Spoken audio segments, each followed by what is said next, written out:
So that was the ending to Prelude, Beethoven 999 by Johann Sebastian Bach. That's from my own arrangement that I made a number of years ago. This is a continuation to the Triad lesson that I posted yesterday, and I thought that this little excerpt would be just a great little trinket of an example.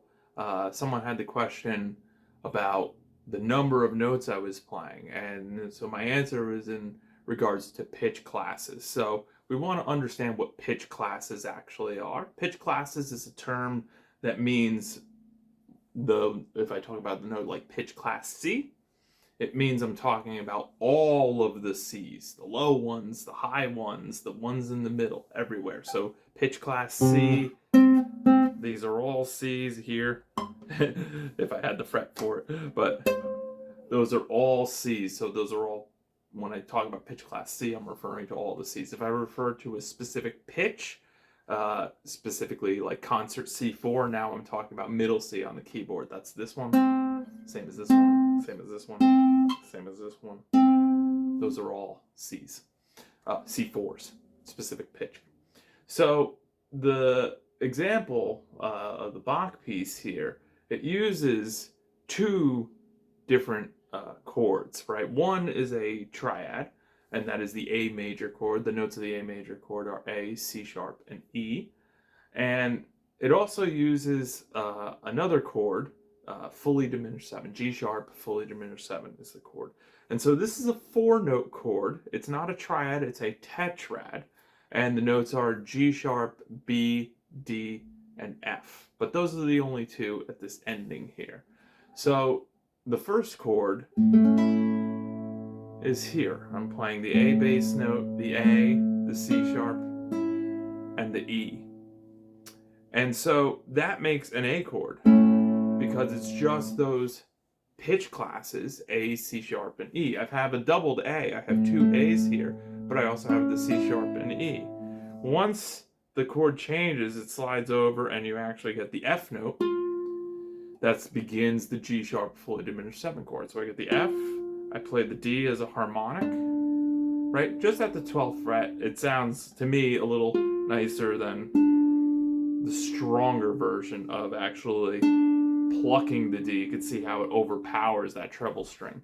So just a little airy like that, not too much nail, otherwise it does get a bit powerful. Plus I'm using bigger bass strings than I do treble strings at the moment. But I have that, and then the open B, and so then the G sharp is this fretted note that comes in, and that's all 4 notes of that tetrad there. So it's important to know that you don't always have to play the notes d'accord, as it's called, all together.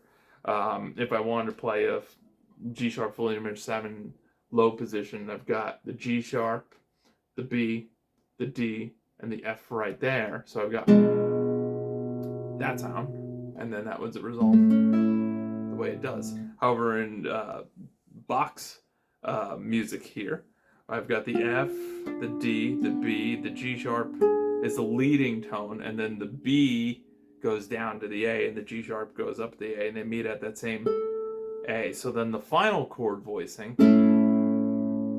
A with the open A, C sharp on the D string, skip over the G string, then I have, so I don't play it at all, not even touching it. You don't want to play it. It's not going to sound very good. You're going to get something known as an A7 chord. It's a dominant 7, and that's going to be, it's going to make it a bluesy ending. We don't want that when we're playing Bach, you know. So I have the A, and then I have the E. So I have the A, the C sharp, skip over the G string. I have the A on the B string, and then I have the E.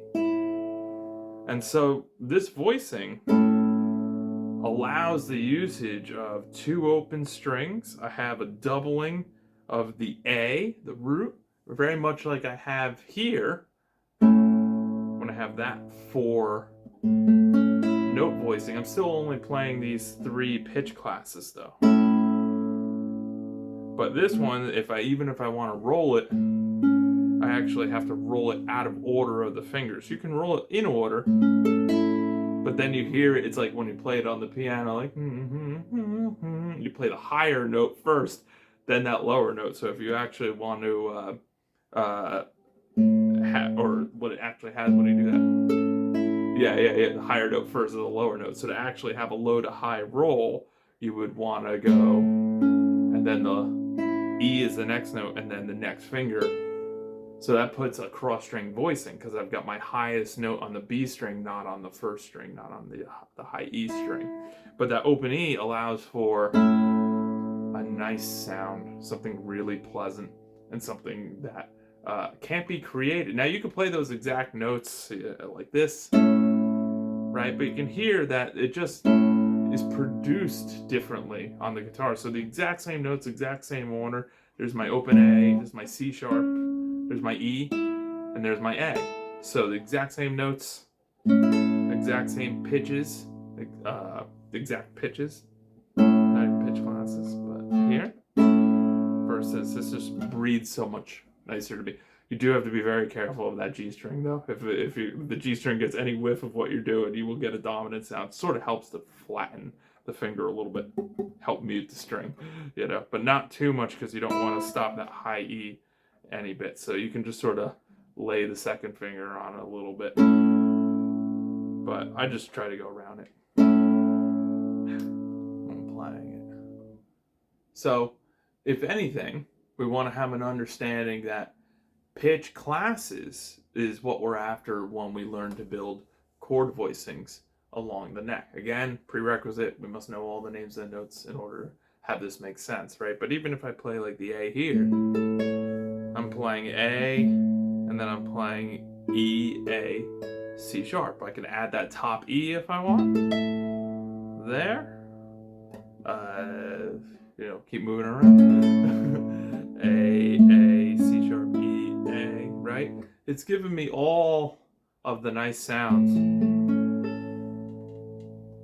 that I'm looking for, right? So as I'm building the knowledge of where my notes are, as I start to know what notes are in my chords, I can find my voicings without transposing shapes if I need to. And then again, if we want to play something like this, this is a shape that uses an open string, so this is not really a transposable shape. We can't get this A major chord. Like I can't get a B flat by just moving this over, because I use the open A here, you know, and it's a low one, you know. So that's the greatest advantage, I would say, of thinking about the note names as opposed to only using transposable shapes or leading primarily from transposable shapes.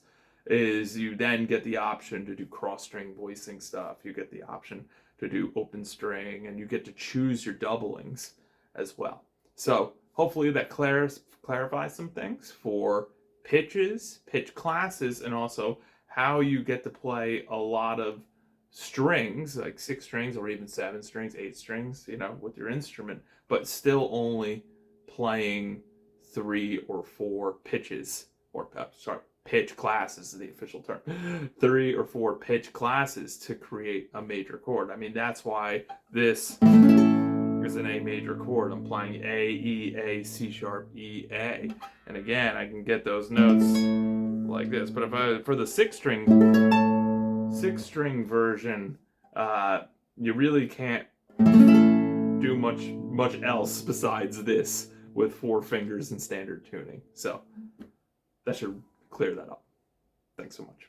Now, if that's you and you're feeling like this is something where, wow, I really wish I knew what I was doing with the neck. I really wish that I could have that kind of guidance and the visualization with my musical experience, my playing, so I could be able to do what it is I want to be able to do without having to figure stuff out, stop, move around, all of that. Please feel free to send me a message. I'll give you a free 1-hour lesson. I'll teach you the neck. All right, thanks.